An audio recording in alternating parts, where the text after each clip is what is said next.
con los dedos metidos ahí en la camilla, después narra lo hermoso que es una contracción uterina en los dedos de su mano. En los siguientes 15 minutos terminan morados los dedos después de tenerlos metidos ahí, porque cada contracción contra la pelvis de la mamá la sienten sabrosa. Entonces, si nosotros tenemos un cordón que no prolapsa, pero que sí queda anterior, se escurre sobre la pelvis y hay contracciones, o esa famosa doble circular de cordón ajustada, ¿no? Que es muy relativa para pensar en que puedo realmente alcanzar a que la doble circular se ajuste, pero como hay algún número de casos menor que pasa, por eso mismo no se justifica que no se haga cesárea por una circular de cordón. Entonces, cada vez que hay una contracción, va a disminuir el flujo sanguíneo en ese bebé, ¿sí? O el paciente que tiene una placenta también marginal, con gestión baja de placenta, la presión también puede disminuir. Entonces, cualquier cosa que disminuya el flujo uteroplacentario va a generar que haya una redistribución del flujo sanguíneo, ya habíamos comentado, y entonces sucede lo que es el reflejo de Hering o reflejo de buceo, donde la sangre se va al centro, le quita la periferia, y dentro de esa periferia se lo va a quitar un poco al lecho esplácnico, y va a haber una relajación del esfínter anal. Cuando se relaja el esfínter anal sale el meconio, y es un meconio espeso, como comentaban.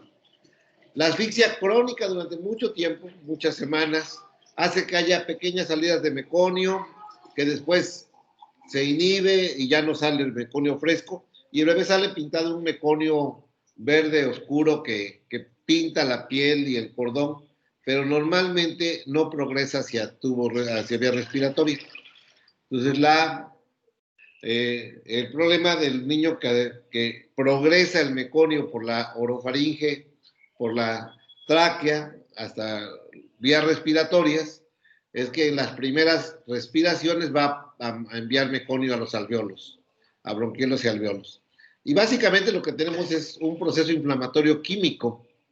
Es como cuando les cae, ¿dónde está la de los Maruchan con chilito? ¿Qué dice? O cuando está con quien está como Sofía, pero está comiendo palomitas esas con chile, y de repente se rascan los ojos y eso, pues generamos una irritación de una mucosa, una membrana, de manera química, se inflama, se pone rojo, se pone hiperémico, hay edema, hay exudado. Entonces, toda una situación que nos genera una inflamación, pues hace todo esto, y esto genera, cuando toca el neumocito tipo 2, que esa inflamación, ese edema, pues bloquea el proceso de maduración del surfactante, o la duración de la vida media del surfactante, y el niño tiene una neumonía, primero por ocupación alveolar, segundo por el edema que tiene el proceso inflamatorio intersticial que tiene, y la tercera, el proceso que tiene por lavado o disminución del surfactante. Entonces, todo eso se agrupa. Los procesos de meconio que están ahí pueden generar tapones que permiten que el aire entre, porque recordemos que cuando inspiramos, nuestra inspiración es muy rápida, muy activa, fuerte, el niño también, y jala fuerte, pero al expirar es muy lento.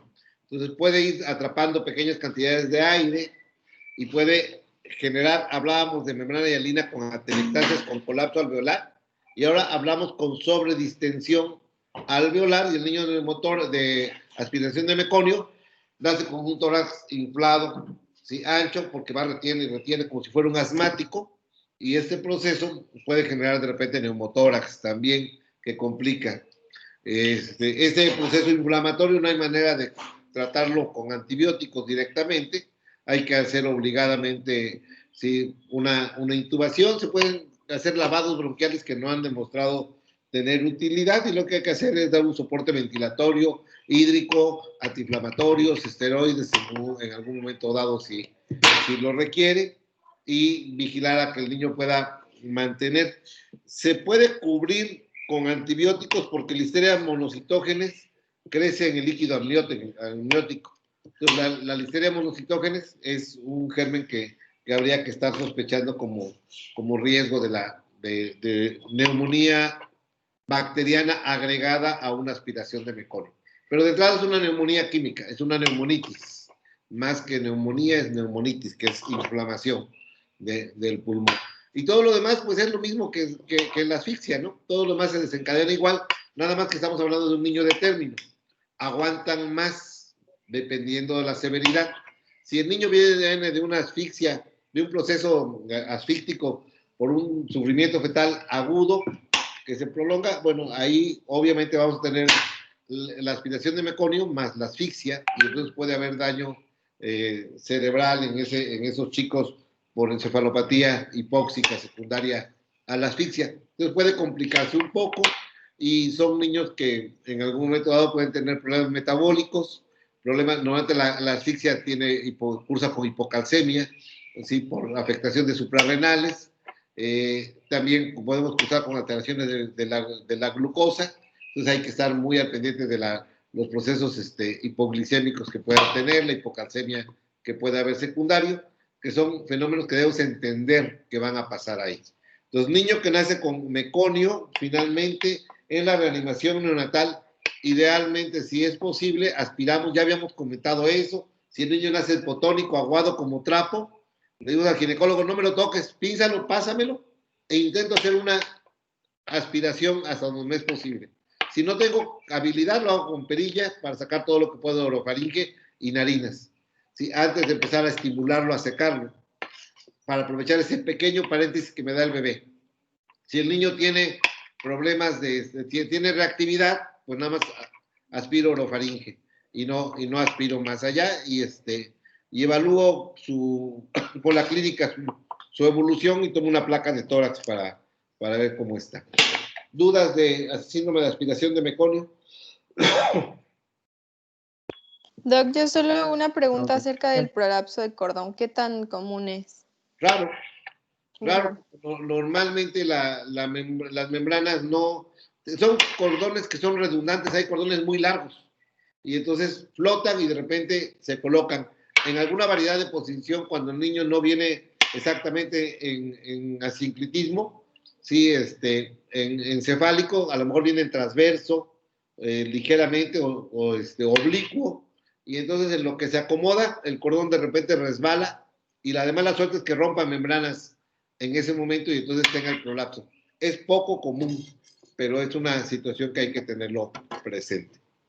Ok, ¿alguna otra duda de Gracias. esto? ¿De aspiración de meconio? Doctor, yo tengo una duda en cuanto a la presentación del neumotórax, porque, bueno, ya mencionó que puede haber una hiperinsuflación pulmonar, pero ¿cuánto tiempo a partir de que la asfixia se da podemos tener ya la presentación del neumotórax? Es que depende del tapón que tiene. O sea, es como un globo. ¿Qué tanto aguanta? Depende de cómo lo vayas, infla. Mientras más lo inflas, pues más riesgo de reventar. Entonces, si el tapón de moco está obstruyendo algunos de los bronquiolos de repente secundarios, y permite que vaya dilatándose, la posibilidad es muy elevada. Si a ese niño de meconio le doy con el ambú, es más alto, porque yo mismo meto aire con más presión y no permito que salga con mucha facilidad. Entonces, de repente puedo tener un neumotórax durante la reanimación. Entonces, al niño que nace con meconio, lo trato suave. Aspiro lo más suave posible. Si puedo necesitar acercar oxígeno.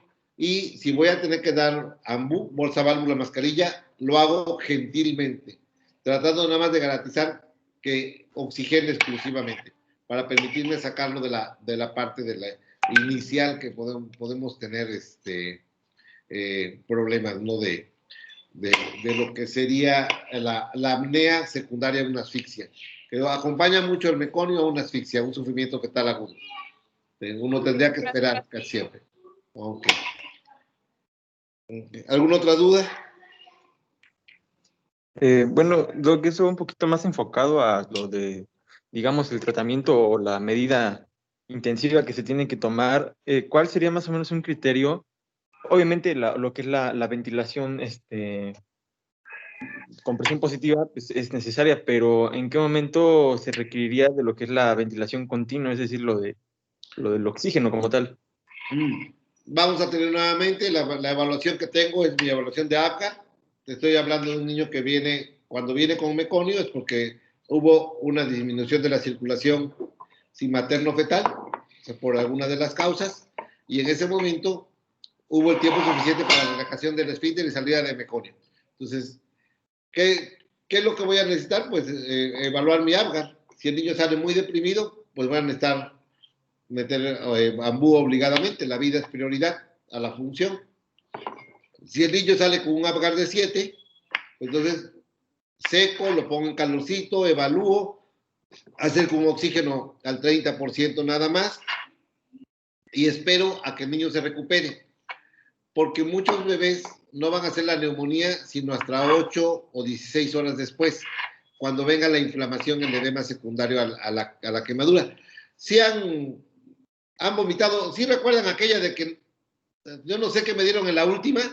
Porque yo estaba muy bien, quizá qué le pusieron, la clásica, fue la última, bueno, y que vomitan hasta el yeyuno. Ok, ¿recuerdan cuando viene la bilis cómo quema?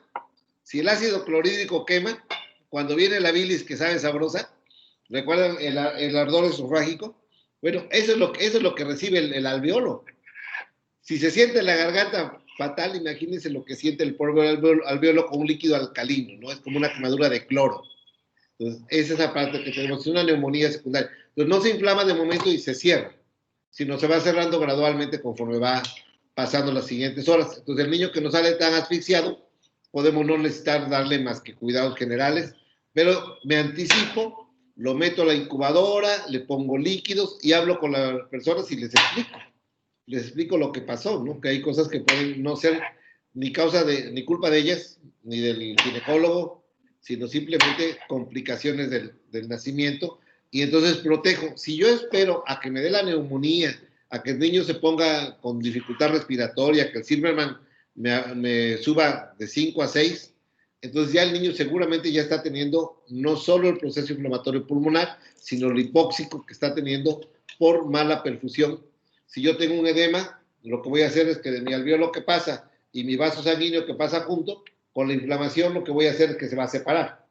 Y entonces tengo una alteración ventilación-perfusión. O sea, el pulmón puede oxigenar algunos alveolos, pero además el vaso sanguíneo por el edema está separado. Zonas mal perfundidas también por el proceso que puedo tener de neumotórax, y entonces hace que tenga yo problemas en ese sentido. Para mantener un intercambio gaseoso adecuado, voy a tener retención de CO2, que va a ser lo más significativo, con una hipercapnia, a lo mejor con una hipoxemia relativa, nada más porque le estoy dando oxígeno. ¿Sí, Manuel? ¿Cuál ahí sería el tratamiento farmacológico en estos casos, digamos, para evitar la inflamación o las complicaciones? Se usa esteroides como apoyo, si bien en realidad es un auxilio, sí, como finalmente buscar disminuir un poco el proceso de la cascada inflamatoria que tengo, pero en realidad lo que voy a tener es que la pura secreción de la mucosa alveolar lave el alveolo y termine saliendo. Entonces lo voy a poner a ventilar, le voy a tener presiones bajas, no tan altas, frecuencias muy rápidas en el ventilador, para que eso me permita que no se esté distendiendo mucho. Entonces le pongo poca presión, pero lo hago que cambie rápido, y entonces de esta manera me permite tener una mejor trabajo respiratorio sin que vaya yo a generar un barotrauma.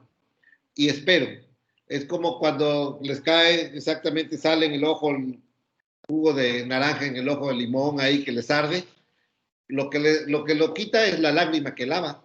Aquí lo que esperamos es que el líquido alveolar, el moco alveolar, la mucosa, sea lo que lave ese alveolo. ¿Qué tiempo se lleva? En un cuadro leve, 72 horas.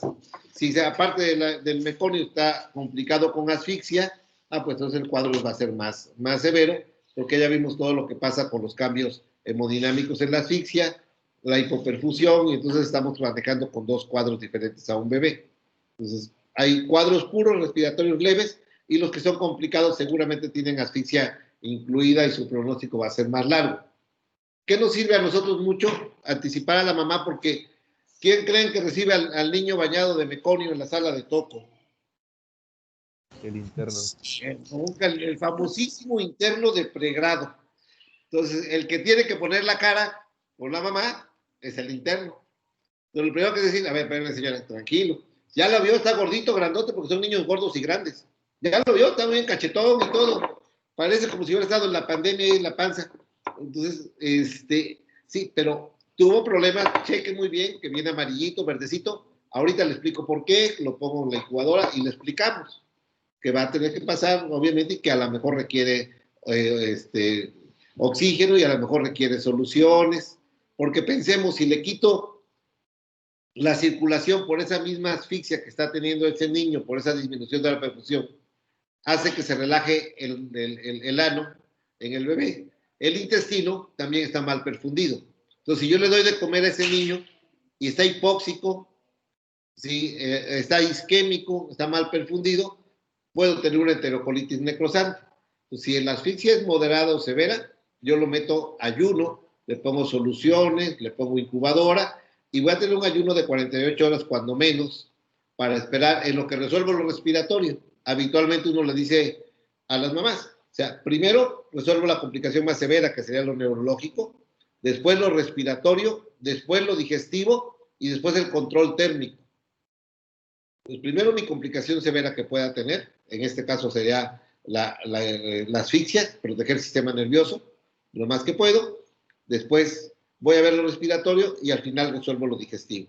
Un niño que no ha resuelto lo respiratorio y está, respiro y le doy de comer, me va a regurgitar, me va a vomitar, se va a distender, va a generar una enterocolitis necrosante que no es más que un segmento de un ácido intestinal que se queda sin circulación y se pone negra.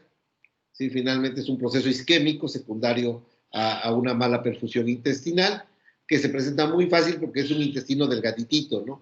Pues yo tengo que avisarle, ustedes cuando están ahí, señora, cuidado, vemos y esperemos. Oiga, doctor, ¿pero cuánto? Esperemos. O sea, yo le digo a las mamás, si fueran licuadoras, le cambio el tornillo y a las 4 se lo doy, pero son bebés, tengo que esperar cómo responde el bebé a los cambios que tuvo y hay algo que no puedo medir, pero su evolución sí la puedo medir. Y ya entonces, a las 8 horas yo puedo decirle cómo va su bebé y puedo empezar a hacer un pronóstico, ¿no? Entonces hay que ser muy cauto con esos bebés, porque son bebés grandotes, gordos, y que cuando lloran, de repente se ven bien, se van a complicar en las siguientes horas. Ok. ¿Algo más con respecto a...? ¿No? Ok. ¿Puede Sí. también presentar ictericia y otras patologías?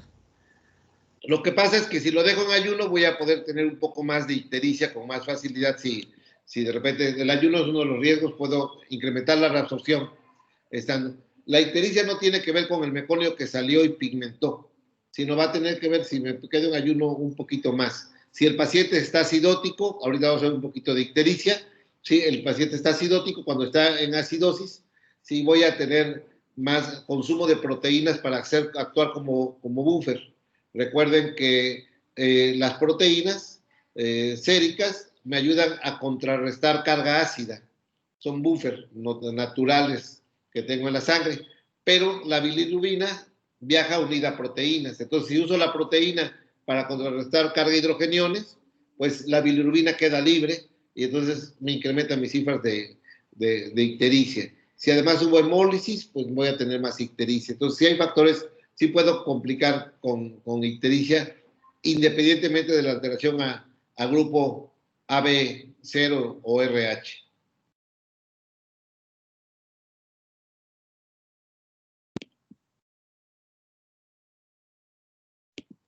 Ok, bueno, estos bebés tienden a complicarse con cierta facilidad con una patología que es la sepsis neonatal. Entonces, la sepsis acompaña con mucha facilidad a estos fenómenos que tenemos en asfixia, en el niño prematuro. En todos ellos voy a tener con mayor facilidad sepsis. Nada más como pregunta porque pierdo el control. ¿Se ve bien la diapositiva? Sí, doc. Sí, doctor, sí se ve. Ok, gracias. Bien, bueno, la morbilidad en las terapias intensivas está muy influida por los procesos infecciosos. Por eso es muy importante proteger al bebé lo más que podamos y casi siempre una vez que instauramos medidas invasivas, uno tiene que proteger tempranamente con antibióticos a todo este tipo de bebés. Hablábamos de aspiración de meconio y saber que puedo tener una neumonía por Listeria monocitógenes, por ejemplo, sí, que puedo tener una infección de vías urinarias en la mamá, una cervicovaginitis y el niño tener alguna complicación y va neonatos, pues puedo tener infecciones por gram negativos, que en algún momento dado todos los procedimientos invasivos que hago en el bebé para ponerle un catéter, una sonda, un tubo endotraqueal, también me llevan mucho a la sepsis neonatal. Así que las infecciones causan muchas muertes en el periodo neonatal. Habrá que entender que su sistema inmunológico no está maduro todavía y además que sus barreras son muy débiles. El proceso infeccioso en un niño mayor normalmente se localiza. Cuando yo tengo una gastroenteritis se me queda en el intestino y no sale de ahí. Cuando tengo una neumonía se queda en el pulmón. Si hay un proceso finalmente en piel se genera un absceso. Pero en el neonato esas barreras son muy débiles y todavía el proceso de respuesta inflamatoria tampoco es tan eficiente. De tal manera que muy fácilmente un microbio pasa de un sitio de una infección o de una colonización y de ahí se distribuye a todo el resto del organismo. Esto, por ejemplo, tiene mucha implicación cuando tenemos cultivos de punta de catéter. No sé si lo han escuchado, pero cada vez que se saca un catéter en una terapia intensiva en neonatos, en otras terapias también se usa, pero en neonatos es sistemático. Yo mando a cultivar la punta del catéter que quité, de tal manera que cheque si hay bacterias en esa punta que estuvo insertada en un vaso sanguíneo. Entonces, cuando sale positiva, en realidad no quiere decir que tenga obligadamente una infección, nada más quiere decir que hay bacterias en sangre y eso puede ser una bacteremia, pero la bacteremia puede ir con mucha facilidad a siembras de bacterias en otros sitios y generar un proceso de infección. Un segundo nada más que pase el tren. Entonces, la infección aguda de sepsis con manifestaciones sistémicas, porque es lo que caracteriza la sepsis, es más de un foco infeccioso o manifestaciones clínicas con datos de infección en el niño, que están ocasionadas por invasión y proliferación de la bacteria, principalmente dentro del torrente sanguíneo, y de ahí se siembran a distintos órganos en la economía, principalmente aquellos que por alguna razón están sujetos a riesgo, ¿no? Ya sean los procesos respiratorios o, como comentábamos, el intestino en el caso de ayuno, en el caso de prematuros, con mucha facilidad. Y esto ocurre en las primeras 4 semanas de vida y es muy importante. Idealmente tenemos que demostrarla por cultivo positivo. La guía de práctica clínica dice que el estándar de oro es el hemocultivo. Para eso, pues hay que tomar hemocultivos cada 8 horas, hay que tomarlos seriados para poder identificar presencia de bacterias. En niños mayores todavía existe una situación de controversia si tengo que tomar el cultivo cuando tengo fiebre, pero el neonato, la respuesta termogénica no es muy buena, así que a lo mejor tengo hipotermia en lugar de fiebre. Y después la respuesta puede ser muy inespecífica, así que cuando tengo fiebre no obligadamente es por las toxinas que se liberaron de la bacteria ni la cascada de inflamación, sino pueden ser nada más la respuesta inflamatoria a pirógenos que pueda tener el niño, así que no tiene que tomarse en neonatos obligadamente cuando tenga temperatura, lo tomamos con horario. Entonces usamos cultivos cada 8 horas para poder demostrar que el niño tiene bacterias en sangre. Si hay un foco infeccioso evidente, como una neumonía, pues a veces un lavado bronquial nos puede ayudar, o un cultivo de orina cuando hay datos de sospecha para una vía urinaria, y lo que normalmente hacemos es cultivar todos los sitios que podemos en el bebé. Entonces, urocultivo, coprocultivo, sí, lavado bronquial cuando está intubado, y obviamente el hemocultivo o cultivos de secreciones, por ejemplo, oftálmicas, que es común que podamos tenerlos en los niños, es algo que hay que hacer durante el diagnóstico de la sepsis. Normalmente esperaríamos que tuviéramos o fiebre mayor a 38 o hipotermia, como comentábamos.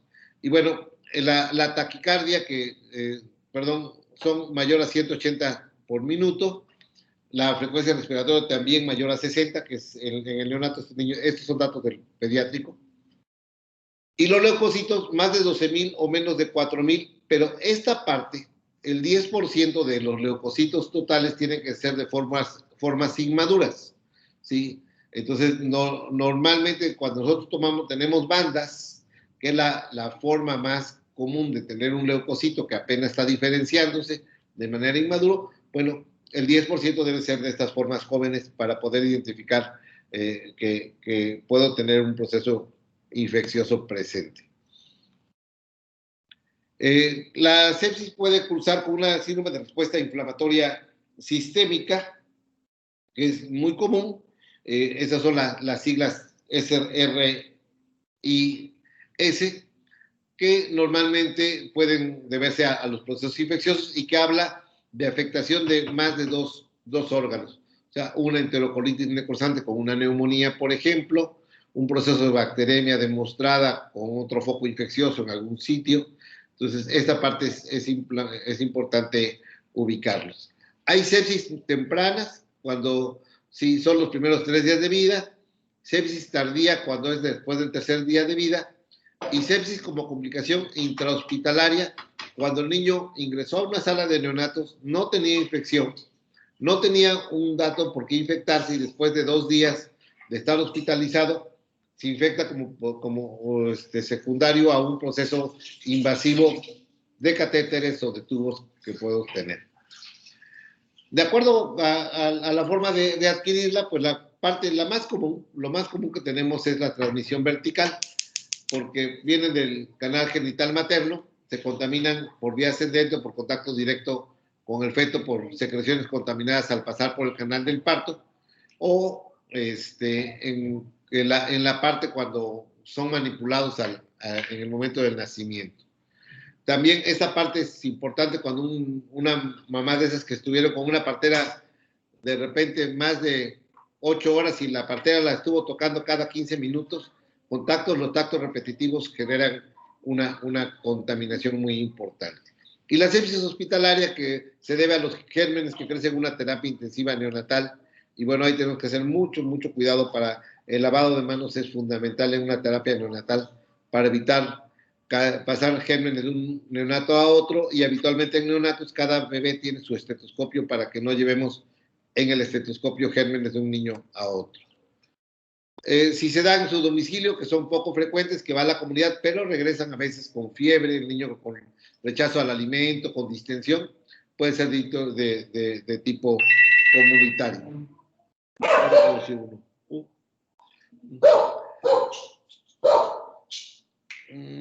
Vamos a ver.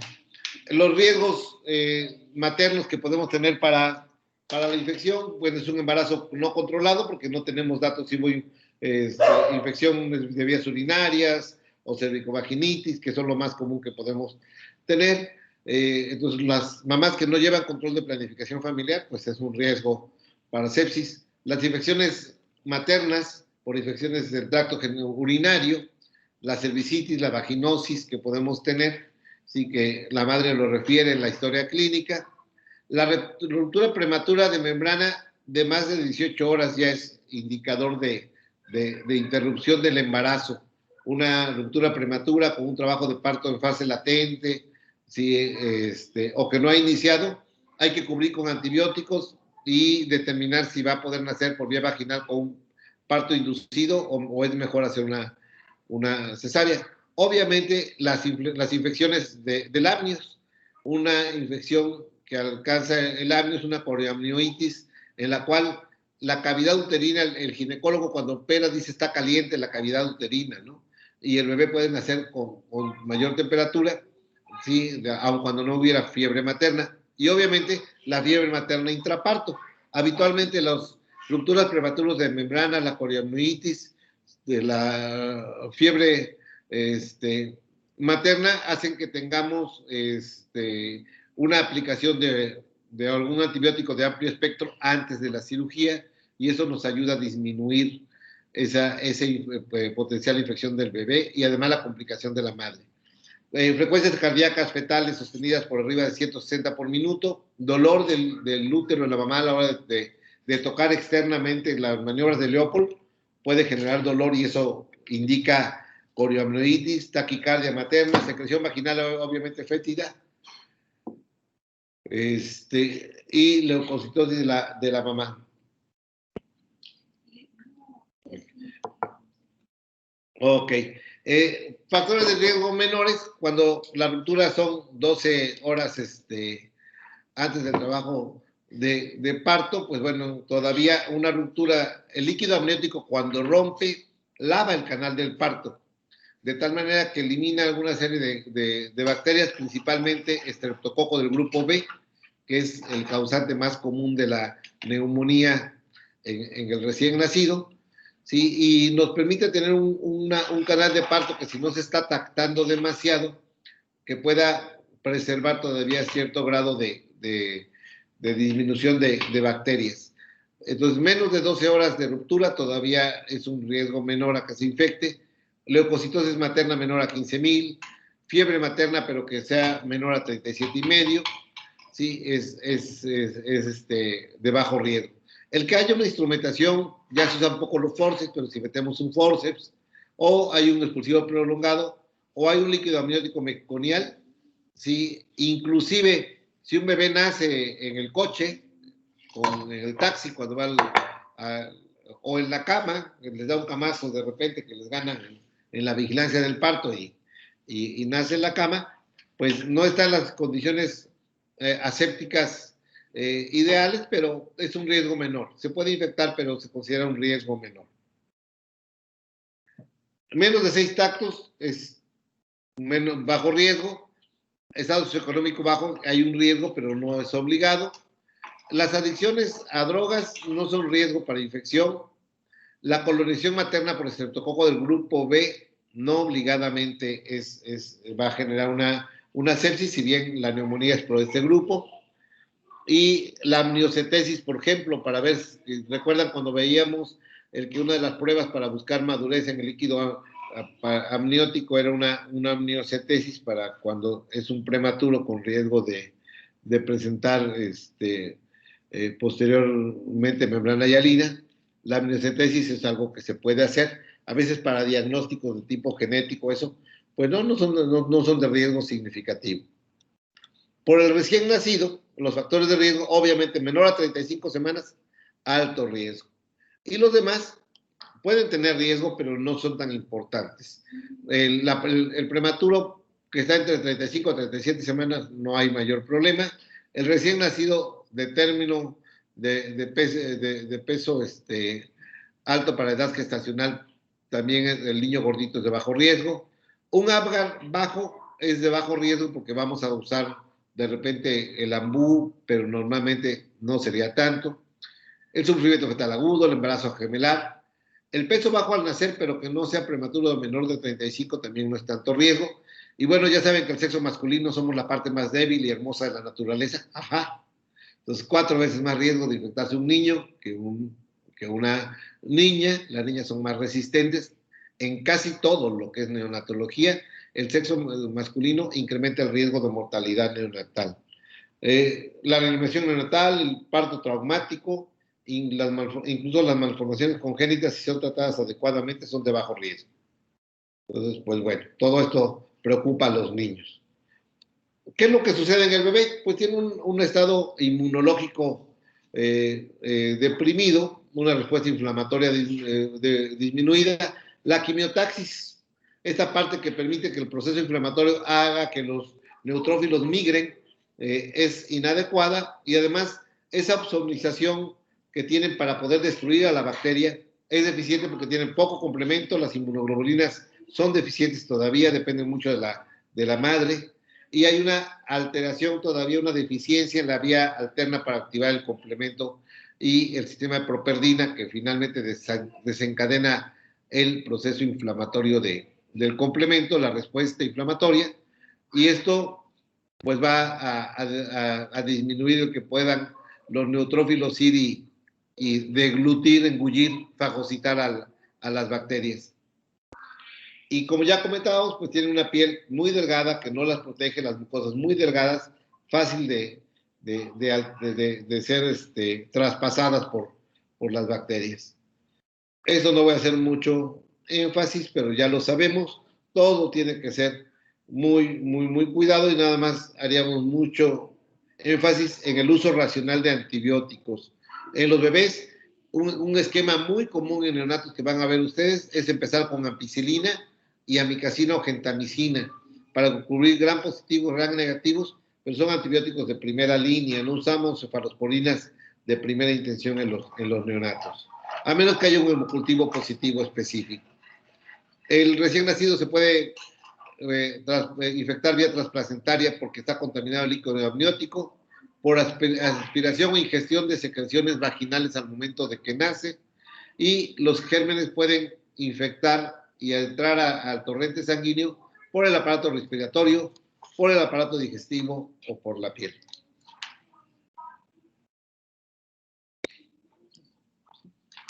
Bien, ¿cuáles son las bacterias lo más común que tenemos? Bueno, lo más común es gram negativas. Habitualmente tienen que ver con infectación de cérvico-vaginitis en la mamá, infección de vías urinarias, y Escherichia coli es la más común. De ahí le sigue Klebsiella enterobacter, que tiene que ver con contaminación fecal del tracto en la madre. Recuerden, ese aseo importante cuando va a dar a luz la mamá es importante.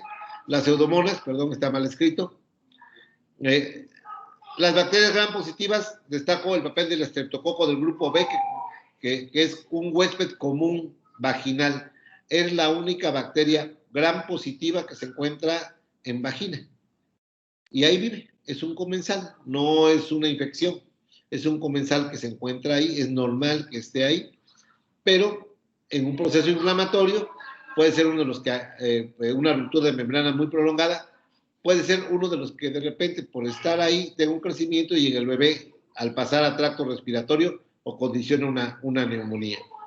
Los estafilococos que tienen que ver con piel sobre todo, y algunos agentes etiológicos de tipo viral como los virus ECO, los Coxsackie. En el caso del niño que está con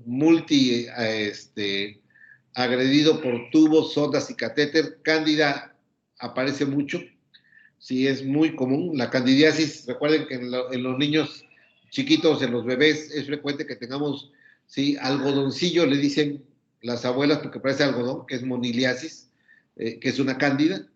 Y bueno, de los parásitos, toxoplasmosis puede también agregarse a este grupo de agentes etiológicos.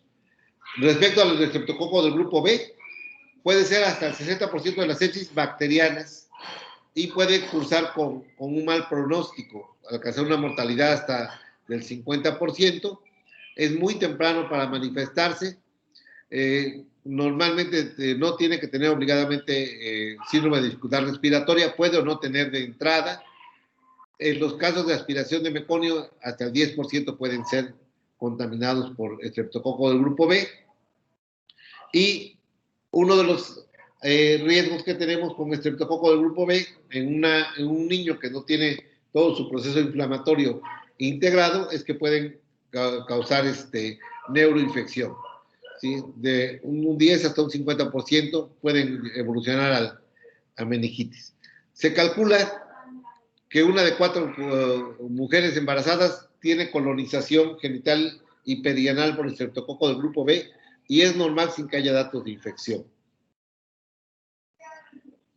¿Qué caracteriza a la sepsis neonatal temprana? ¿Qué es lo que vamos a encontrar más? Normalmente inicia muy tempranamente, en los primeros 3 días de vida. Puede haber datos de inflamación o infección materna.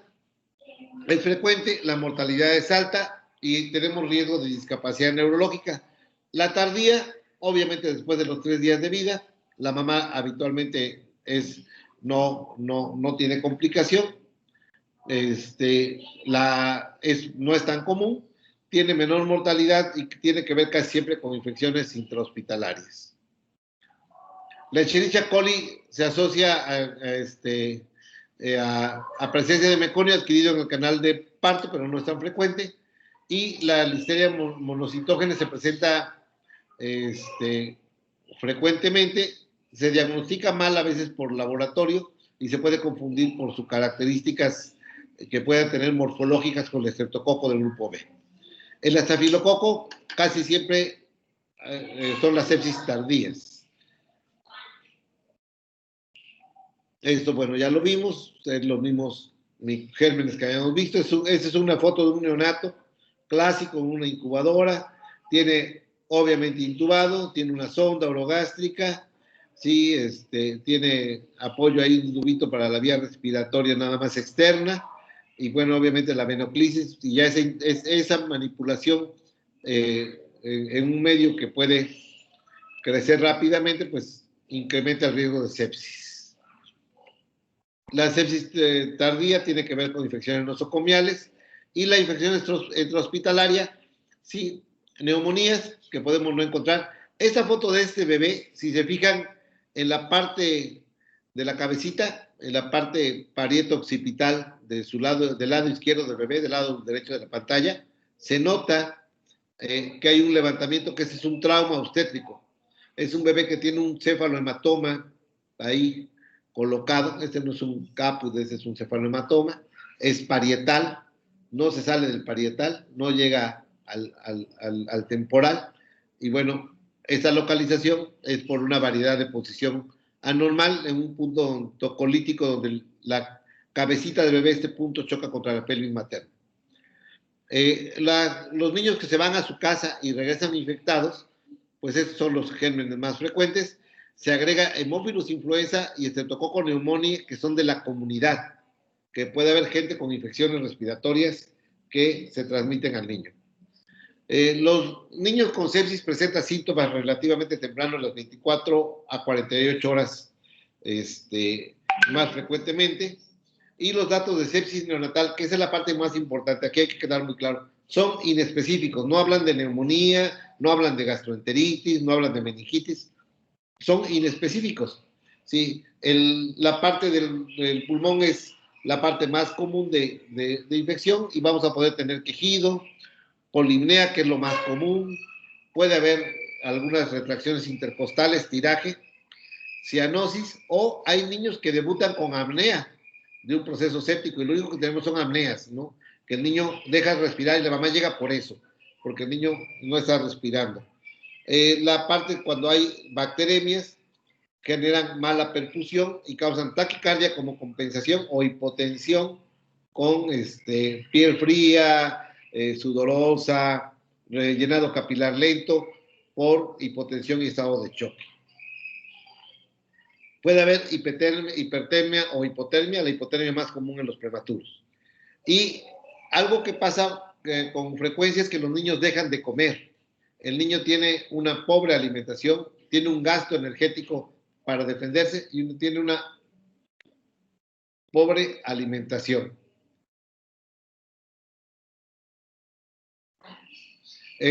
Y si ponemos una sondita y estamos alimentando por sonda, habitualmente medimos cuánta leche dejó el bebé antes de que le toque la siguiente toma. Entonces yo le doy de comer a las 3 de la tarde, y cuando son las 6, antes de darle de comer, aspiro el contenido del estómago, y eso le llamamos residuo gástrico. Si me deja más de la mitad de lo que yo le ofrecí para comer, pues eso es un residuo gástrico muy amplio, ¿no? Habitualmente debo encontrar un residuo de máximo 15%. Sí, quiere decir que si yo le di una oncita, que son 30 mililitros, puedo obtener 7, 8 mililitros de residuo, y es normal. También puede haber regurgitación, vómito, diarreas, distensión, ilio, y como comentaban hace rato, ictericia y hepatosplenomegalia como parte de la infección de la bacteremia. Menos común, pero presentes, los neurológicos, cuando hay infección del sistema nervioso central, y puede haber fontanela bombada y convulsiones. ¿Sí? En la parte de la piel, datos de mala perfusión, palidez, petequias, púrpura, cianosis, piel marmórea, que habla de estado de choque, ¿sí? Y en los metabólicos, por consumo de las bacterias de energía y nuestros recursos para defender, hipoglucemia o hiperglucemia en el estado de choque inicial como complicación de la fase del metabolismo anaeróbico, la acidosis metabólica va a estar presente. De exámenes de laboratorio, en el diagnóstico es importante hacerlos tempranamente, cuando se sospecha, ya les decía, hay que adelantarnos a un diagnóstico temprano de la bacteremia para tratar de ganarle el tiempo y poder realmente salvar al bebé. Estos son datos que ya comentábamos diferentes, pero todos pueden estar juntos. Por ejemplo, puede haber niños que tengan todos estos datos y hablamos de una bacteremia, una sepsis que no tiene un foco evidente.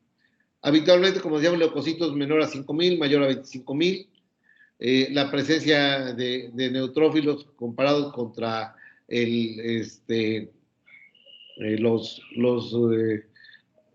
las formas jóvenes de los bebés que habitualmente nos las reporta la biometría hemática en nuestro medio como bandas.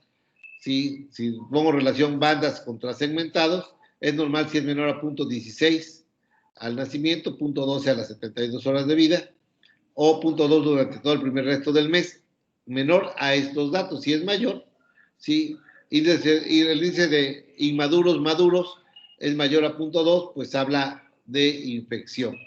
La plaquetopenia habla de una médula ósea que está viéndose afectada y por hipoperfusión, y entonces eso nos habla de problemas de sepsis. El hemocultivo, lo único malo es que solamente el 30% son positivos, ¿sí? Y solamente tomándolo repetitivamente es como mejoramos para estar en los rangos del 80-85%. El hemocultivo es poco útil al principio, después podemos usarlo, puede ser por sonda, pero el hemocultivo por punción vesical es el más adecuado. Y hasta el 25% de los niños con sepsis con bacteremia, pueden cursar con meningitis. Así que un líquido amniótico, el líquido cefalorraquídeo es útil.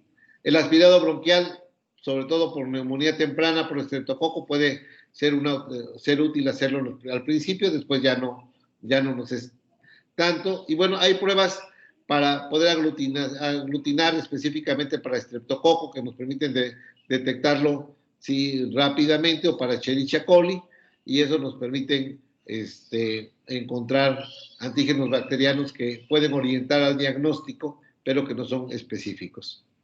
Tratamiento empírico, cefaloampicilina más un aminoglucósido.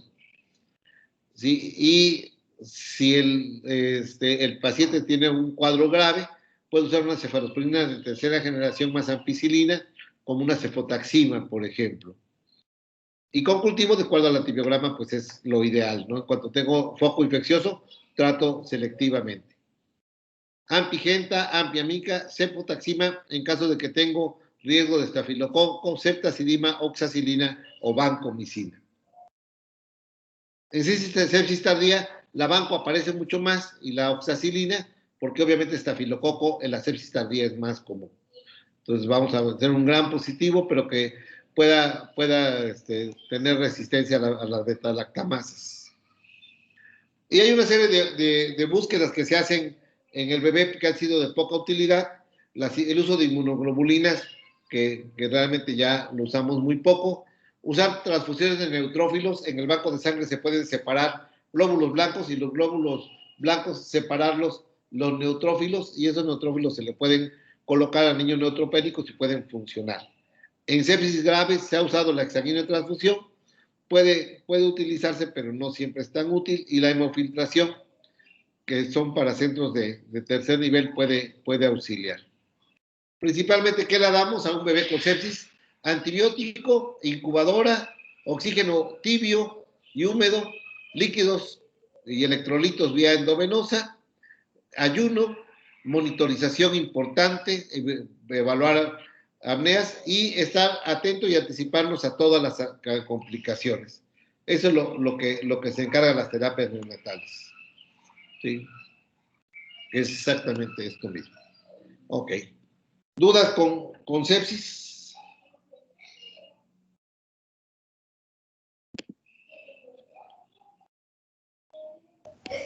Creo que no. Yo creo que no, yo creo que sí se entendió. Eso espero. Ok, bien, entonces, la verdad es que es un tema muy importante porque aquí sí podemos tener en el control del niño sano, que nos lleven a niños que tienen datos sutiles de sepsis. Entonces, si no llega el bebé porque no come bien, preocúpense. Si llega hipotérmico, preocúpense. Si el niño está hipoactivo, preocúpense. O sea, puede haber sepsis en el fondo y a veces no obligadamente hubo una infección tan tangible ni un dato de alarma importante. Emanuel. Era una de las preguntas del principio. Lo que pasa, bueno, usted nos dijo que con el tubo se utiliza para hacer un cultivo, ¿no? A la hora, por ejemplo, de la intubación.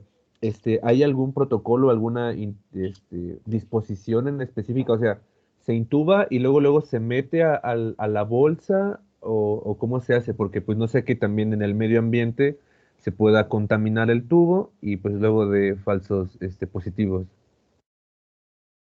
El tubo endotraqueal, ¿te refieres? Ah, sí, al tubo endotraqueal. Sí, yo tomo un tubo endotraqueal, lo abro y yo tengo que estar, es un procedimiento estéril, es invasivo. Yo sé que vemos en muchos momentos usar tubos que salen casi de la bolsa De la nada. de la nada, se lo pasan arriba de abajo, lo limpian así bien rápido para que quede, casi le agarran salivita para que le dé y lo meten. Sí, podemos ver 20,000 cosas, pero no es correcto. Debe salir de una bolsa estéril, porque los tubos se pueden reesterilizar, se reesterilizan en gas, así que no se lastiman, pueden ser utilizarlos después de que se abrieron, volverlos a esterilizar. Entonces debe ser de preferencia un tubo nuevo. Y la otra parte es que tenemos que buscar que nuestro ambú esté limpio. Esa es responsabilidad de quien atiende al bebé. Llegar, tomar el ambú, desarmarlo, limpiarlo, porque a veces, hijo, sí tiene la historia de la vida de 20 años de algún niño ahí, de muchos niños ahí, ¿no? Entonces puede ser riesgoso. Tiene que ser procedimientos estériles, porque podemos contaminar. Ok. ¿Algún otro dato sí, Alejandro? Bueno, eso es con respecto igual a lo del tratamiento empírico. ¿Qué sucede en los casos en los que hay alergia, por ejemplo, a un beta-lactámico o cuando la infección es producida por algún agente resistente a vancomicina? Normalmente la primera parte es que son tan débiles inmunológicamente los bebés que pocos te hacen reacciones alérgicas. Es poco frecuente que tengamos alergias a medicamentos en neonatos. Podemos tenerlo y vamos a tener datos clínicos, obviamente eritema, edema, y pues, bueno, tenemos que suspender algún antibiótico y poner esteroides para poder contrarrestar esa reacción, pero es poco frecuente. Es raro que vamos a tenerlo. Sí, y la resistencia bacteriana, yo puedo tener resistencia a una cefalosporina y ser sensible a la ampicilina. O sea, puedo tener, o sea, a pesar de que sea una cefalosporina, no quiere decir que el germen sea obligadamente sensible. Habrá que recordar que los que son resistentes son los microbios. Entonces, el punto es de dónde vino el bicho y qué tan tratado estaba. Hay mamás que toman antibióticos de repente cada vez que se sienten más porque tienen ardor de vías urinarias y se toman 2 ampicilinas, se sienten medio bien y se las dejan de tomar porque entonces piensa que le va a hacer mal a su bebé. Entonces, te incumplen tratamientos y hacen bacterias obviamente drogoresistentes. Tú empiezas con un esquema y entonces no funciona, ¿no? Entonces, esa parte puede ver con facilidad. El problema del abuso de antibióticos es un riesgo. Y cambias de antibiótico. Lo que haces es cambiar. No obligadamente tienes que ir hacia arriba, a veces puedes ir hacia abajo y funciona. ¿Alguna otra duda? Sí, Silvia. Doctor, ¿el pronóstico de estos neonatos es bueno o es malo? Mientras más prematuro sea, la sepsis es más riesgosa. ¿Sí? Entonces, ese es un problema.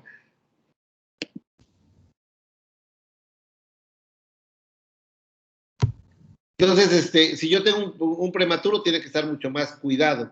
desde que nace. Cómo lo mantengo en un medio estéril, lo meto a la incubadora y voy a mantener todo el protocolo de esterilidad que tiene el manejo de esos bebés. Sí, en los niños de término toleran más, entonces la mortalidad varía dependiendo del sitio donde se esté tratando el bebé, del tipo de terapia intensiva, del personal capacitado, de apego a los procedimientos. Y entonces, bueno, normalmente en sepsis, el promedio de una terapia como la de Río Blanco anda una mortalidad del 30-35%, que aparece como causa de muerte en la terapia neonatal.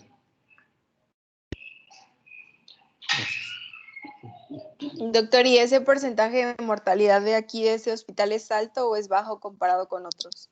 Es alto comparado con una unidad de tercer nivel, una terapia donde cumplimos con todos los requisitos. ¿Qué es una terapia de tercer nivel? Tengo residentes de neonatología, tengo médicos que están metidos ahí. Acá en la terapia nuestra, por ejemplo, el residente va a la toco, después entra a neonatos, después se va al quirófano, después va a urgencias y vuelve a regresar a neonatos. Ese movimiento es un riesgo. Pues las terapias de hospitales de tercer nivel, lo que hacen es que el personal de neonatos entra a neonatos y no sale de neonatos, más cuando ya se va a su casa, ¿no? O sea, y si él sale es poco. Hay una gente que atiende el parto y está en la toco y no entra a neonatos. Se rotan, pero el turno lo están completo solo ahí, y eso en cualquier terapia disminuye las infecciones intranosocomiales. Entonces, eso es lo que hace. Para nosotros puede ser bueno, para nuestro medio somos mejores que lo que puede tener Yanga o Huatusco, pero obviamente sería deseable tener cifras menores que anduvieran en el rango del 25%, del 15 al 25%, pero pues mucho tiene que ver con la idiosincrasia del paciente y con los recursos de un servicio. Como dijeran nuestro flamante presidente, casi vamos a tener hospitales como los de Dinamarca. Y nada más que los de Dinamarca tampoco atienden mexicanos, entonces pues, están casi igualitos. O sea, casi tenemos lo mismo. Entonces, bueno, salvo eso, en realidad, pues nos faltan muchos recursos. Pero pues ahí vamos. O sea, nuestra labor es ser competentes usando los recursos que sabemos, que tenemos, con la capacidad intelectual para adelantarnos lo más que podamos a ello, ¿no? Ok, ¿algún otro comentario?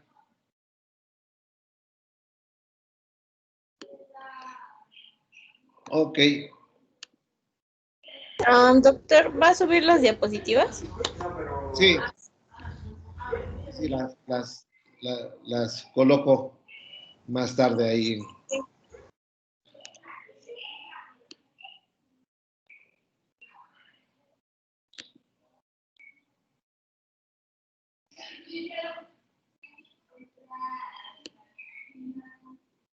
Ok, ¿sí tiene la presentación de ictericia? Sí. Ok, bien. La ictericia neonatal es una patología muy común.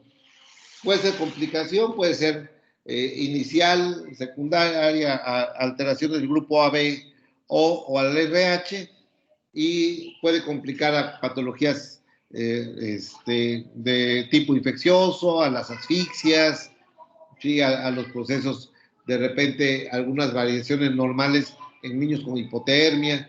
Cualquier cosa que lleve a que se destruya un glóbulo rojo, los cefalohematomas, por ejemplo, el trauma obstétrico que tiene cefalohematomas, aumenta el nivel de ictericia, porque la destrucción de la sangre nos va a generar bilirrubinas. Entonces, la ictericia neonatal, que es únicamente la presencia de coloración amarillo, identifica el riesgo de que un niño pueda tener niveles de bilirrubinas que pudieran estar por arriba de lo normal y que nos llevara a un riesgo de una patología, sobre todo que pudiera ser tratada tempranamente, o una complicación que podríamos evitar, un riesgo para el niño. La ictericia es el dato clínico, estar amarillo, y la hiperbilirrubinemia es el parámetro de laboratorio que nos dice si ese nivel de bilis es patológico o es riesgoso o no. Se presenta en el 60% de los niños de término y el 80% de los pretérminos. Hay un aumento de incidencia si dan lactancia materna, es más frecuente que tengan más ictericia que los que toman alimentación de fórmula. Cuando la mamá no se está mucho tiempo en el hospital y se va rápidamente de alta y no incrementamos la lactancia, también es un problema, y los prematuros son más importantes. Un problema que tenemos con la ictericia es que en México están acostumbrados todo el mundo a decir, está amarillo, dele baños de sol. Entonces la mamá ve el niño amarillo, lo pone al sol, el papá anda sospechando del chinito que vende comida china en el súper porque ve muy amarillo a su hijo, pero en realidad nadie lo lleva al médico y ese es un problema porque puede haber ictericias que tengan hiperbilirubinemia significativa. Si a nosotros, a ustedes al principio les cuesta trabajo ver qué tan amarillo está un niño, a los papás peor todavía. Entonces puedo tener ictericias importantes que no las detectamos. Es una causa de regresar al hospital y puede tener complicaciones graves al sistema nervioso central. ¿Sí? Habrá que recordar que finalmente cuando hay un glóbulo rojo, ¿sí?, que se destruye, va al sistema retículo endotelial, y en el sistema retículo endotelial, pues el 75% de lo que se destruye de los eritrocitos forman el factor M que tenemos, y el otro 25% eso es por una hematopoiesis inadecuada, inefectiva que tiene el bebé. Entonces, la mayor parte de producción del factor M es secundario a destrucción de glóbulos rojos. O sea, esto pues va a tener una acción por la hemoxigenasa y por la biliverdina reductasa, y esa conjugación de biliverdina, ¿sí?, nos va a dar la bilirrubina no conjugada o libre, o llamada bilirrubina indirecta. ¿Cuál es la cualidad que tiene esta biliverdina? Porque la biliverdina en realidad la que tenemos, esta bilirrubina no conjugada o bilirrubina indirecta, que se adhiere a la grasita. Le encanta la grasita. Entonces, por eso la vemos en la piel, porque va al tejido adiposo y lo vemos a través de la piel. Pero también, si alcanza niveles importantes, pues el cerebro, el sistema nervioso, ya recuerdan los tacos de sesos tan ricos que son así, pues es grasita pura, ¿no? Los tacos de tuétano, tuétano ahí asado en las carnes, pues es grasita. Entonces, hacia allá va la bilirrubina. Tiene una alta liposolubilidad. Y por lo mismo se adhiere a la albúmina sérica, a las proteínas. La bilirrubina indirecta o no conjugada, habitualmente lo transporta a la albúmina, no está suelta y la lleva al hígado de las ligandinas XY a través de la glucuroniltransferasa, forman glucurónido de bilirrubinas, y esta bilirrubina, que era biliverdina, que ya se conjugó a través de estas enzimas, ahora se llama bilirrubina conjugada o bilirrubina directa. Nada más como anécdota, como comentario en esta parte, pues la bilirrubina indirecta o directa es un nombre de reacción química. La bilirrubina no conjugada, que es el nombre correcto médico, que comúnmente decimos, pues es que es la indirecta la que está elevada, pues es que al hacer la reacción en el laboratorio de determinación de titulación, no reacciona. Entonces, tiene que utilizar otra sustancia química para que la prueba dé el nivel positivo, y entonces se llama indirecta. Y la bilirrubina directa tiene una reacción rápida, y entonces esto nos permite identificarla. Entonces, de ahí viene el nombre. Sin embargo, a pesar de que es lo que más usamos, es un nombre que depende de la reacción química en el laboratorio. Bueno, la bilirrubina ya conjugada va a los canalículos biliares, se acumula en la vesícula y se elimina al intestino, donde forma urobilinógeno, y una parte va a ir a la evacuación. Por eso el meconio tiene grandes cantidades de esta bilirrubina. Pero otra parte del intestino se reabsorbe. Entonces, mientras el niño más se quede en ayuno, mientras menos se evacúe, yo voy a tener incremento en la reducción de la circulación enterohepática y voy a absorber bilirrubinas. De esta lámina, ninguna duda. Ya se lo saben, porque fue bioquímica clínica y ustedes son muy, muy buenos en eso, así que seguramente no hay problema. ¿Sí? Ya, perfecto. Muy bien. Cuento con ustedes en ello. ¿Qué nos predispone a la bilirrubina? Pues más eritrocitos en el bebé. Si yo tengo un niño con policitemia, o ya decíamos, nace y el ginecólogo le exprime el cordón y le pasa al bebé un puchito de 20 mililitros de sangre, ese exceso, el niño lo va a destruir. Obviamente, habrá que recordar que los glóbulos rojos viven menos en los bebés que en el adulto. ¿Cuánto vive el glóbulo rojo de un feto?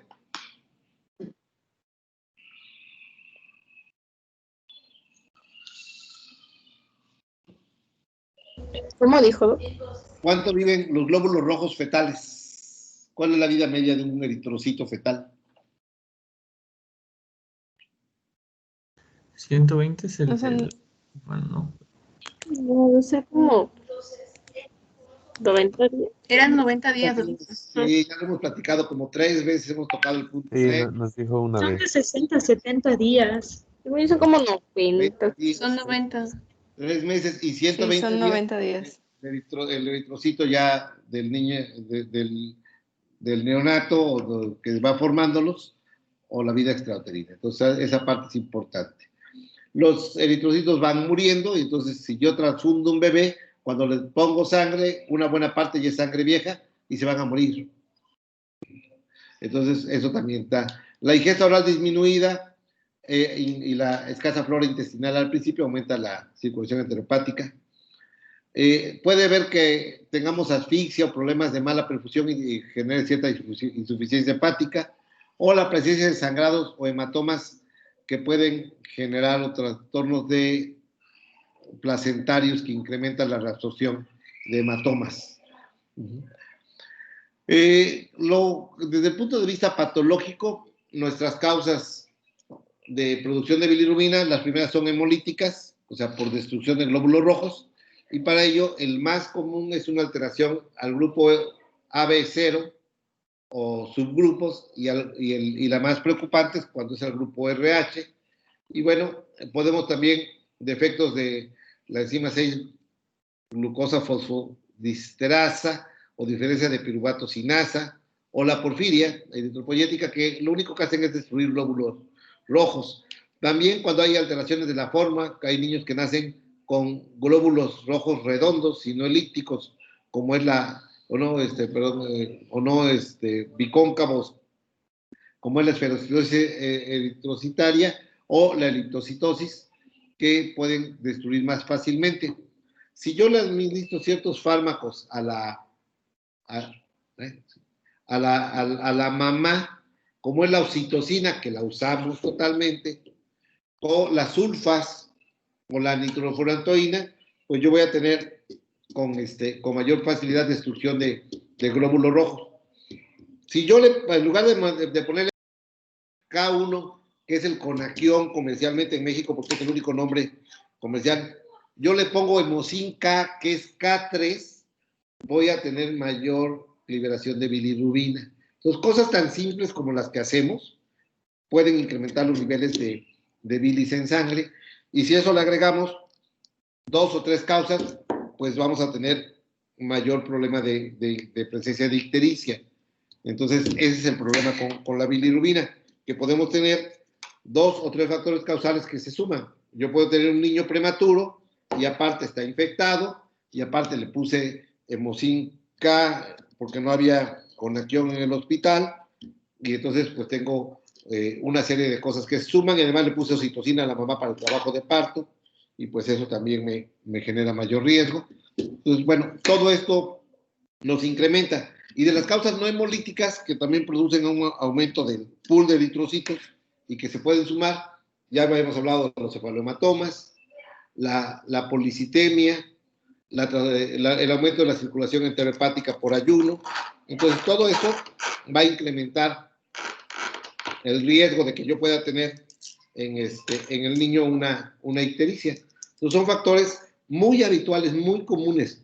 Y si lo mando a su casa después de varias cosas de esto, si no estaba amarillo, porque el niño se pone amarillo al segundo o tercer día de vida, sí, pues, y supe que había de esto y no le dije a la mamá, si lo ve amarillo regresa, pues el riesgo puede ser muy alto. Para la parte de disminución de la captación y conjugación hepática, una de ellas es la ictericia fisiológica, que es por inmadurez. Trastornos enzimáticos que son muy importantes, el síndrome de Gilbert, o Crigler-Najjar, o Lucey-Driscoll, que son niños que acumulan bilirrubina indirecta, y una parte por déficit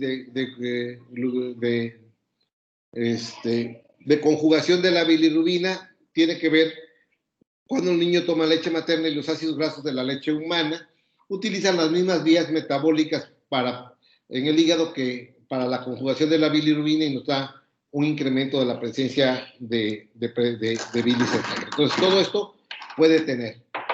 Algunas situaciones pueden tener para eliminar la bilis o para poder transportarse, pues tiene que ver con infecciones, ya hablábamos de eso, de cualquier tipo. La obstrucción biliar, una hepatitis neonatal, una atresia de vías biliares, un quiste del colédoco, de repente un poquito más comúnmente que pueda tener un páncreas anular, ¿sí? Ya poquito más raros, patológicos, la fibrosis quística, ¿sí? La galactosemia, que podríamos tener presente, hipotiroidismo, y los síndromes de Down y de Turner pues pueden presentar ahí. La toxicidad del acetaminofén, recuerda que el acetaminofén se metaboliza vía hepática, entonces el acetaminofén no lo usamos en el neonato temprano inicialmente, puede ser un riesgo, pero el uso de corticosteroides puede incrementar las tasas de bilirrubinas. Esta parte, que es la clasificación de Kramer, es muy práctica en la consulta y nada más sirve para cuando vemos al bebé antes de ponerlo a fototerapia. Veo que está la cabecita amarilla, prácticamente las escleras, la encía, que es lo que más se nos pone amarillo, la carita, pues debo tener 5 miligramos de bilirrubina indirecta presente. Si me llega hasta el ombligo, o sea, todo tórax hasta el ombligo, yo puedo andar entre 5 y 12. Si llega hasta las rodillas, aguas, ya debo andar en los 16. Si el niño me llega a todas las piernas hasta los tobillos, puedo tener niveles de hasta 18 miligramos. Me permite, nada más para decir qué tan urgente es que el niño, ¿sí?, reciba atención hospitalaria y puedan hacerse exámenes de bilirrubinas. Entonces, la clasificación de Kramer es clínica, es una correlación que es útil únicamente evaluando al niño en el momento inicial de su manejo. El espectrofotómetro, que es esta cosita, así como ahora que nos ponen el termómetro para a todo un lugar donde entramos, pues el espectrofotómetro toma una espectrometría del color de la piel y entonces nos puede ayudar también muy rápidamente cuando el equipo lo tenemos disponible para ver niveles de bilirrubina, pero que que se tienen que correlacionar por laboratorio.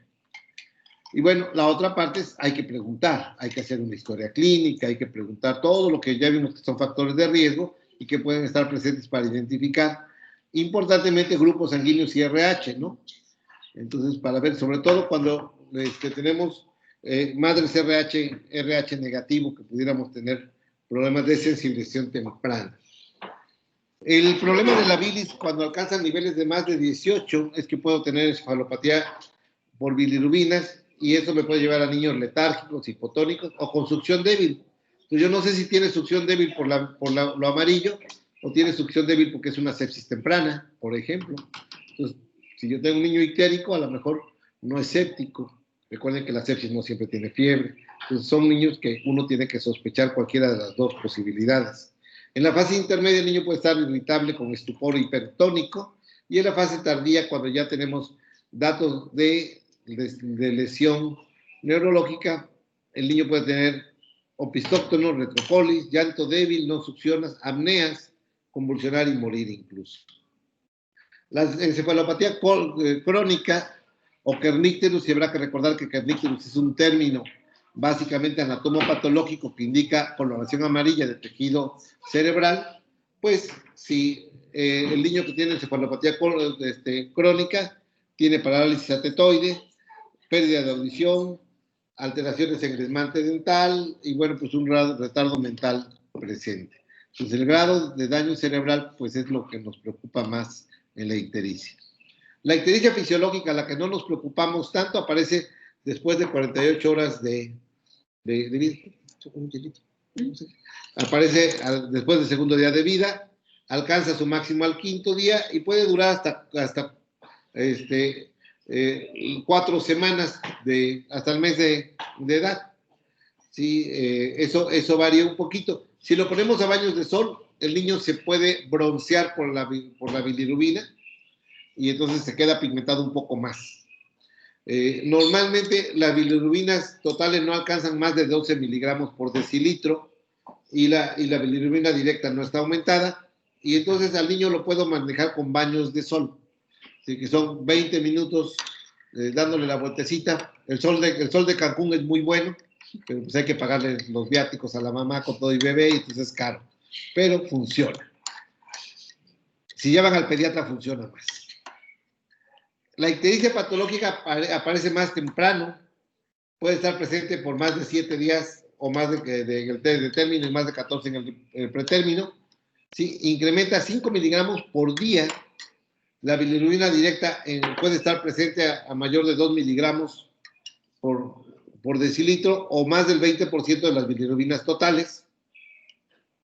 Y las bilirrubinas totales pueden estar más de 15 miligramos por decilitro en el niño de término, que son valores altos para las primeras 24 horas.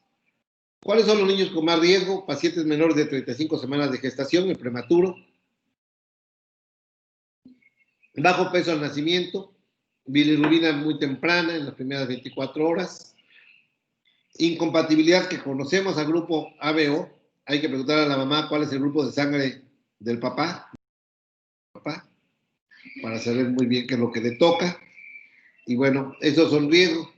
Los que tienen ictericia por leche materna son niños sanos, que no tuvieron bilirrubinas altas en los primeros días, y después del quinto día alcanzan a elevarse y se ponen amarillos si tienen bilirrubinas de 18 o superior a 18, incluso al séptimo, octavo.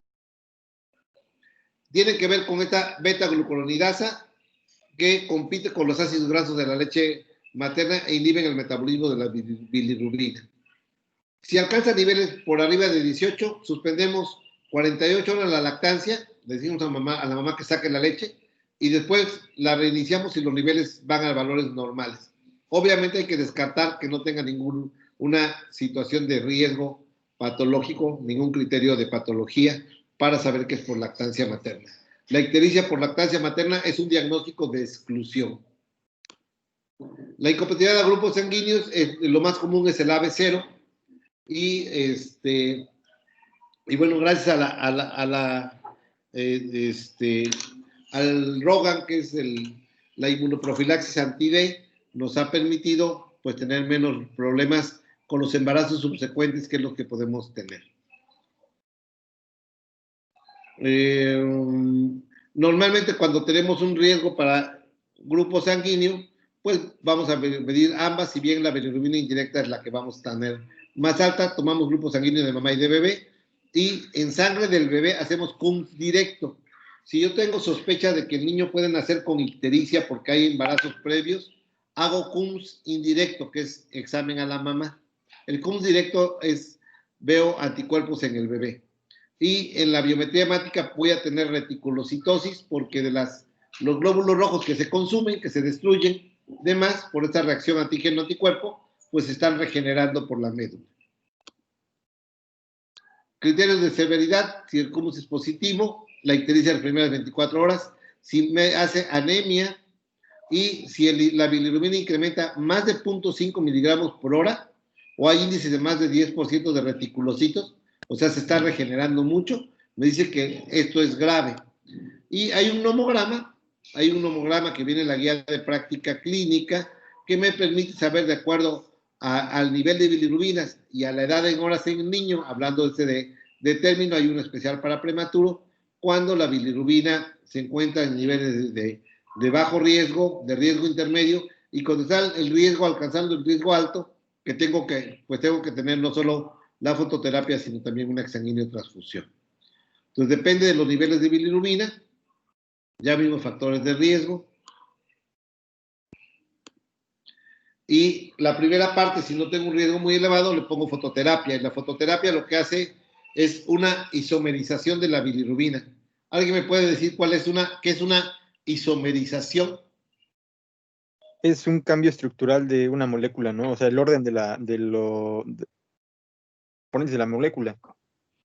Si se acuerdan de química ya de secundaria o de preparatoria de química orgánica de segundo de prepa, cuando las moléculas eran levógiras y destrógiras, si de acuerdo a cómo se podían presentar, pues eso es lo que hace la fototerapia.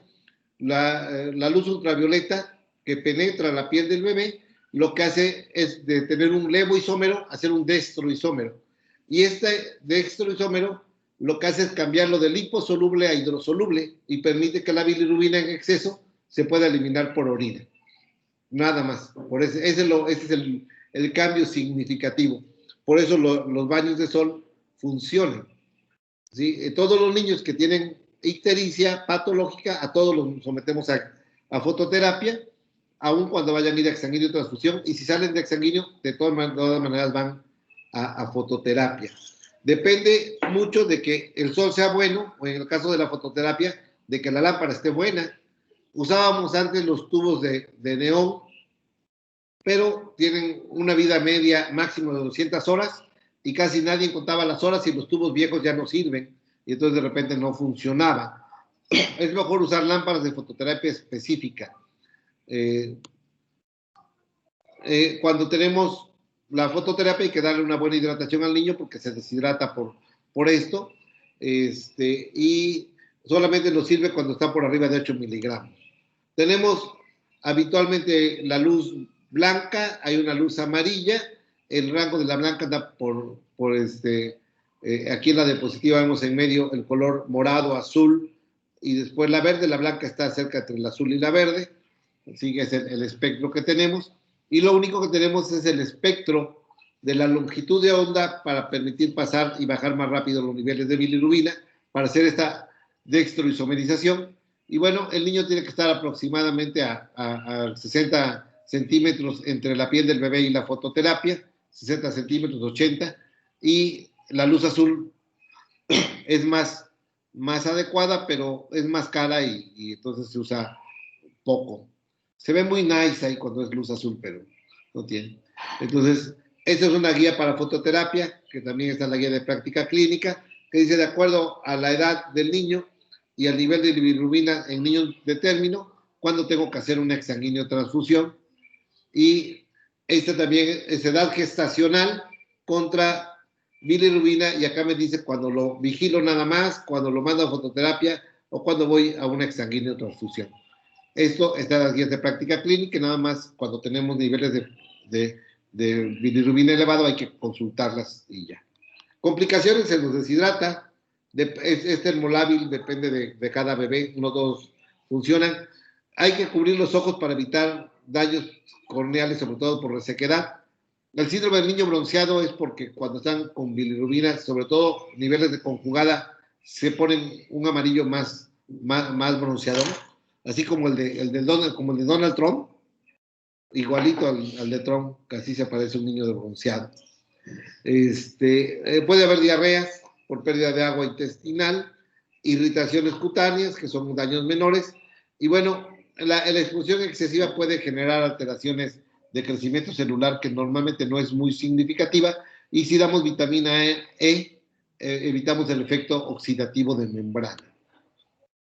La exsanguíneo transfusión es un proceso invasivo. Se genera cuando el incremento es muy elevado, cuando no responde al tratamiento, cuando hay datos de encefalopatía, y entonces tenemos que usar fototerapia.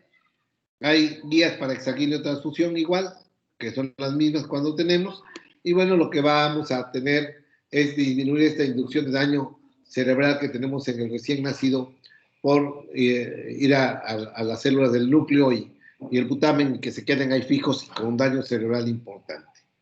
Entonces, pues bueno, lo mejor es detectarla tempranamente, inducir a la mamá. Recuerden los colores que hay que enseñarle a la mamá cuando nace. Señora, que no se ponga blanco como el papel, puede estar anemia. Que no se ponga rojo como la granada, como la grana, puede estar policitémico, que no se ponga camote positivo como camotero del Puebla, porque pues, es peligroso. De repente puede tener ahí problemas cardiopatías o problemas respiratorios, y que no se ponga amarillo canario porque puede ser americanista y eso es peligroso. Entonces, no todo lo que brilla es oro ni lo amarillo es ictericia, hay otras causas de coloración, pero no todo es patológico, pero habría que estar siempre sensibilizando a la mamá de que es algo que se puede presentar en el 25% de los recién nacidos y en algunos de ellos requiere tratamiento. Ok, ¿alguna? Sí, Doc, bueno, en cuanto a lo de la determinación de bilirrubina conjugada y no conjugada, bueno, lo indirecta o directa, podría, o más bien, es un indicador de a qué nivel se encuentra, digamos, alguna alteración. Por ejemplo, en el caso de indirecta, que sea una alteración a nivel de función hepática, o indirecta, que sea alteración de la eliminación de la bilirrubina. O sea, ¿eso es, se utiliza como indicador como tal? No, en realidad no, porque nada más la bilirrubina indirecta no se ha conjugado, no ha llegado al hígado y no se ha conjugado. Y pues, si tengo una hepatitis, a lo mejor no se ha conjugado por alteración hepática, por insuficiencia, una insuficiencia hepática, o tengo problemas porque tengo una acidosis y no sé, y las proteínas no la están llevando, no la transportan correctamente, o tengo un exceso por hemólisis. No, no todo no me habla de daño hepático, hepatocelular. Diferente a cuando veo hepatitis más adelante, ¿no? Que puede estar. Lo que sí es que la bilirrubina conjugada o directa, esa sí me habla de colestasis. Ya llegó, ya se trabajó, el hígado la procesó y ahora se me incrementa en sangre porque está en hígado y sale de hígado y sale a circulación por el exceso que tiene porque no la puede tirar el hígado. Entonces yo puedo tener una atresia de vía biliar, por ejemplo, que es urgencia. Si se me incrementa la bilirrubina conjugada y no era parte del tema, si se me va para arriba, yo tengo que sospechar que algo está obstruyendo su salida. Sobre todo si no hay sepsis, porque la sepsis me puede dar bilirrubina conjugada. Pero si no, si el niño está normal, puedo tener una atresia de vía biliar, puedo tener un páncreas anular como una posibilidad, ¿sí? O puedo tener un trastorno de obstrucción intrahepática y entonces son casos que requieren tratamiento porque esto va a llevar a la acumulación a destrucción hepatocelular y a la muerte al bebé. Ok, Doc. Pero entonces sí se utiliza, digamos, como un criterio clínico diagnóstico para saber más o menos a qué nivel está la alteración. Solamente cuando tengo la conjugada me puede decir que está en qué nivel. Ya se conjugó, ya tiene proceso hepático y está acumulándose. Pero la indirecta puede tener en diferentes niveles. No me dice el nivel de bilirrubinas, no me dice el sitio. Sí, entiendo. Gracias. Ok. ¿Algún otro comentario con ictericia?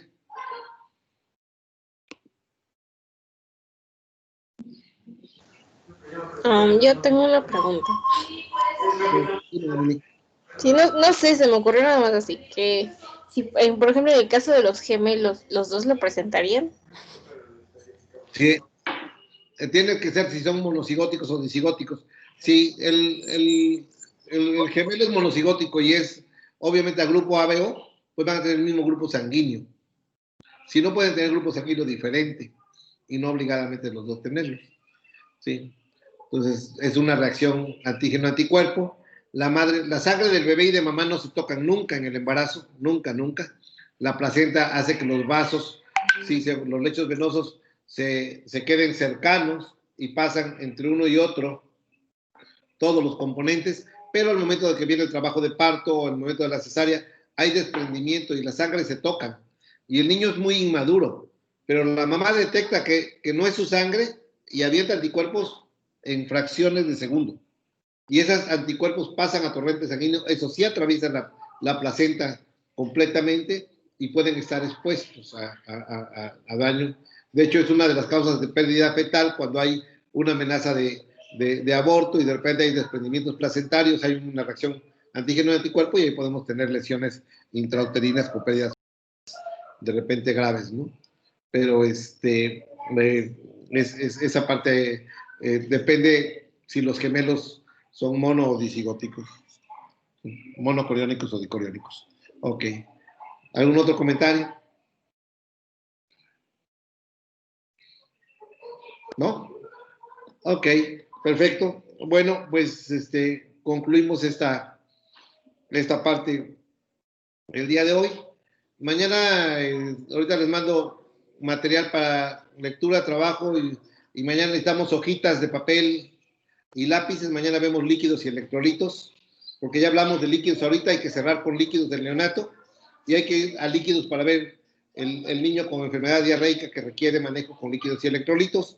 Entonces, mañana yo platico con ustedes y vamos haciendo ejercicios sencillos para entender nada más el tema. Ok, pues bueno, gracias, sigan cuidándose del frío, qué bonito ya que está, Jania, que ya está tu pinito, tu arbolito de Navidad, hay que hacer concursos de fotografías de pinos de Navidad, a ver quién gana. Tipo, Una maruchan a quien gane. otra marucha, no, porque tus terceros molares no funcionan muy bien. Entonces, Quiero llorar. ok, buena tarde, que sea una excelente semana y un muy buen mes.